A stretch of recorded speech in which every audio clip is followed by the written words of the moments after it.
মোহাম্মদপুরের টাউন হলের প্রাণীপ্রেমী রুহুল ভাইয়ের পাশে দাঁড়িয়েছেন বিএনপির ভারপ্রাপ্ত চেয়ারম্যান জনাব তারেক রহমান। মঙ্গলবার দুপুর ২টায় বাংলাদেশ অ্যানিমেল ওয়েলফেয়ার অ্যাসোসিয়েশনের প্রধান পৃষ্ঠপোষক জনাব তারেক রহমানের পরামর্শে রুহুল ভাইয়ের সঙ্গে সাক্ষাৎ করতে গিয়েছেন সংগঠনের একটি প্রতিনিধি দল।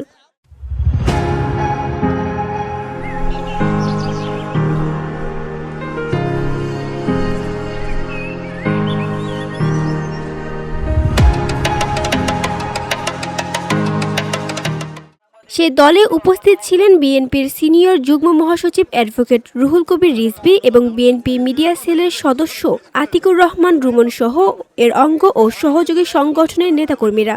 প্রাণীপ্রেমিক, পশুপ্রেমিক একজন মানুষ, যিনি অত্যন্ত নিষ্ঠার সাথে আজকে এই প্রাণীদেরকে খাবার দেন, তাদের পরিচর্যা করেন, তাদেরকে পালন করেন।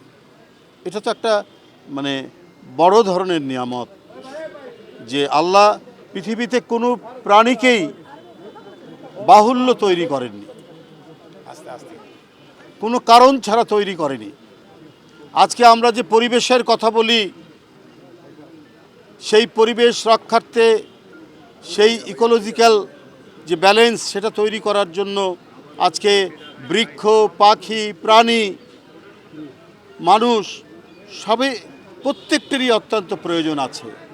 তো কীভাবে ভারসাম্যটা আল্লাহ তাআলা রক্ষা করেছেন প্রতিটি ক্ষেত্রে।